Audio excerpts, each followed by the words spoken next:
Cake কাটা শেষ করে টমেটো আমাকে বলতেছে এবার হচ্ছে তুমি নাগা চিকেনটা খাও, খেয়ে বলো কেমন হয়েছে। মেন কথা হচ্ছে টমেটো বানিয়েছে সেটা আমাকে বলতে হবে কেমন হয়েছে। সে একটু প্রশংসা শুনতে অনেক পছন্দ করে, কারণ নতুন নতুন রান্না শিখেছে, এখন একটু একটু কিচেনে যায়। ছোটখাটো কিছু রান্না করা মানেই হচ্ছে তাকে ক্রেডিট দাও, ভিডিওতে বলো। সে সারাক্ষণ শুধু প্যাম্পার বেবি হয়ে থাকবে, মানে তাকে প্যাম্পার করতে হবে আর তাকে বলতে হবে যে সে অনেক ভালো রান্না করেছে, অনেক কিছু করেছে।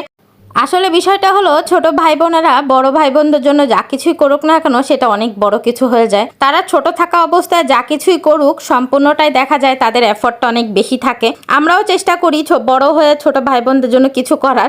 এখানে দেখেন নিজের ক্রেডিট নিজেই দিচ্ছে যে অনেক টেস্টি হয়েছে, অনেক মজা হয়েছে। আসলে চিকেনটা তো আমি অনেক আগেই টমেটোর জন্য ফ্রিজে ম্যারিনেট করে ডিপ করে রেখেই দেই। ও শুধু বের করেছে আর একটু ভেজেছে, তাই ক্রেডিট নেওয়ার জন্য লাফালাফি করছে। তারপর আল্লাহর কাছে অনেক শুক্রিয়া যে আমার আল্লাহ তাআলা এমন একটা বোন দিয়েছে যে আমাকে অনেক ভালোবাসে, একটা মাত্র বোন। তো সে আমার জন্য যা কিছু করুক না কেন তার এফর্ট অনেক বেশি থাকে। সে অনেক ট্রাই করে আমার জন্য এটা করার সেটা করার, আমাকে হ্যাপি রাখার সব সময় চেষ্টা করে। তো আল্লাহর কাছে অনেক শুক্রিয়া, আলহামদুলিল্লাহ যে আমার এরকম একটা ভালো বোন হয়েছে। সারা জীবন এরকম একটা ভালো সম্পর্ক থাকুক, তো এই দোয়াই করব, আল্লাহর কাছে চাইবো যে আল্লাহ সবসময় যেন এমন থাকে। তো ও সবসময় চেষ্টা করে আমার বার্থডের দিনগুলো স্পেশাল করার, আমিও চেষ্টা করি ওর প্রত্যেকটা টাইম ওকে ভালোভাবে স্পেশাল ট্রিট করার। এখন বারবার বলছে একটু ক্যামেরায় বলো কেমন হয়েছে, একটু ক্যামেরায় বলো কেমন হয়েছে, বাট আমি এই ভয়েসটা রাখতে পারিনি। আমি আলাদা করে স্পেশাল ভয়েস দিয়ে দিলাম যে আসলেই খাবারটা অনেক মজার ছিল। খাবার তো অর্ধেক আমি প্রসেস করে দিয়েছি আর বাকিটুকু অল্প একটু ও করেছে। যাক, অনেক ভালো গেছে।